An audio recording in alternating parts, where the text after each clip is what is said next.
বন্ধুরা, অন্য দিনের মতো আজকেরও আমি রান্নাঘরে চলে এসেছি একটা নতুন নয় তবু একটা স্বাস্থ্যসম্মত পাতলা ঝোলের রেসিপি নিয়ে।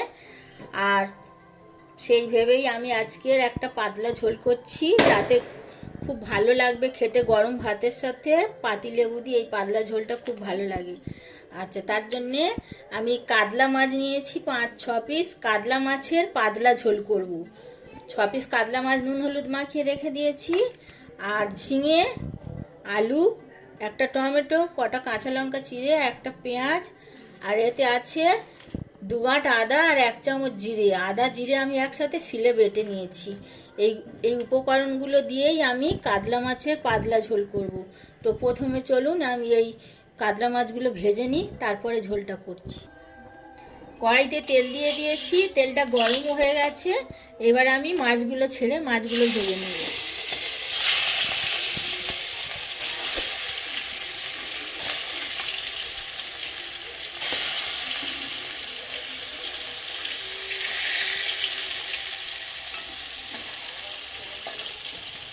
মাছগুলো উল্টো পাল্টে লাল লাল করে ভেজে নিই, তারপরে ঝোলটা করব। মাছগুলো ভাজার সময় এক পিঠ ভাজা হয়ে গেলে আর এক পিঠ এরকমভাবে উল্টে দেবো, দিয়ে 2 পিঠ ভালোভাবে ভাজা হয়ে গেলে তারপরে আমি তুলে নেব। মাছগুলো আমার ভাজা হয়ে গেছে, এবার আমি তুলে নেব কড়া থেকে।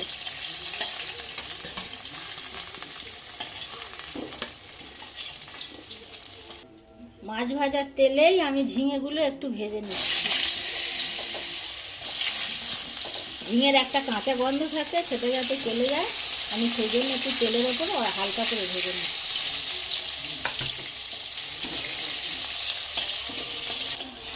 ঝিঙেগুলো আমি এবারে তেলের ওপর থেকে তুলে নিচ্ছি।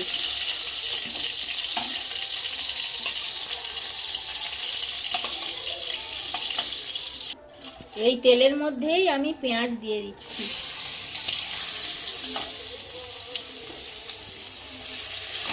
পেঁয়াজটা একটু লাল লাল হয়ে গেলে আলুগুলো তুলে দেব।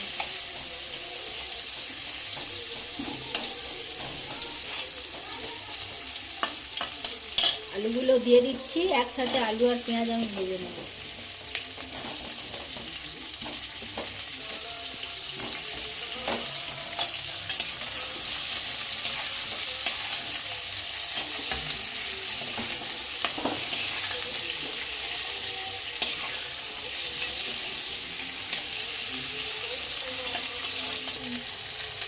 আলু পেঁয়াজগুলো হালকা হালকা ভাজা হয়ে এসেছে।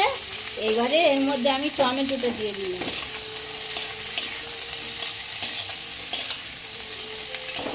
খুব বেশি মশলা আমি দেবো না, এটা একদম পাতলা, একেবারেই পাতলা ঝোল হবে, অথচ টেস্টি। এবারে আমি আদা জিরে বাটাটা দিয়ে দিলাম।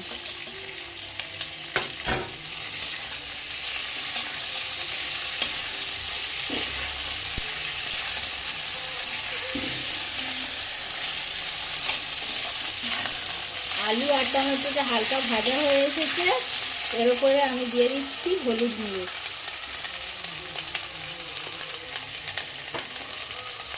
এই হলুদ গুঁড়োর সাথে দিয়ে দিচ্ছি আমি পরিমাণ মতো লবণ।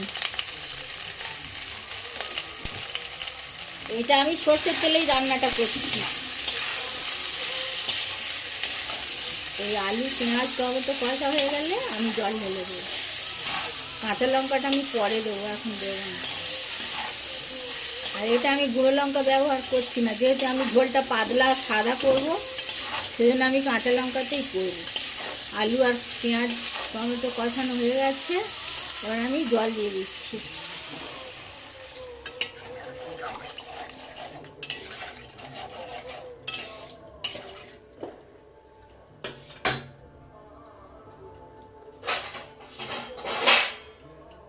এবার আমি ঢাকা চাপা দিয়ে দিচ্ছি, আলুটা সিদ্ধ হওয়া পর্যন্ত অপেক্ষা করব।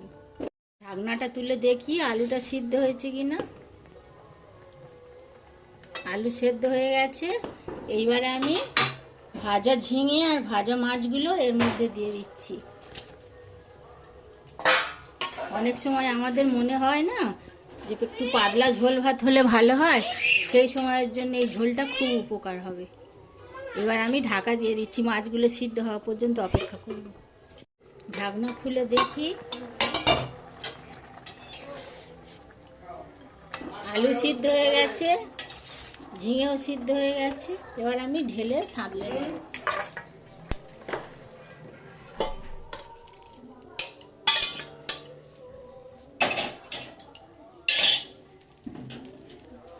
কড়াইতে একটু সরষের তেল দিয়ে দিচ্ছি, খুব সামান্য।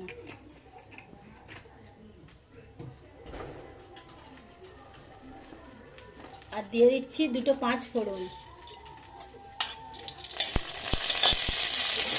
এবারে 5 ফোড়নের সাথে আমি কাঁচা লঙ্কাগুলো ভেজে নেব।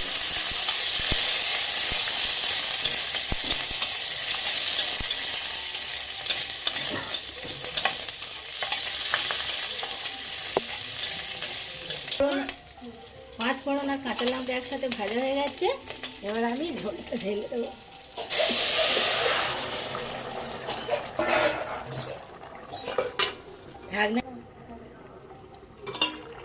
ঢাকনাটা আমি খুলে নিলাম। ঝোলও ফুটছে, সব কিছু সিদ্ধ হয়েও গেছে।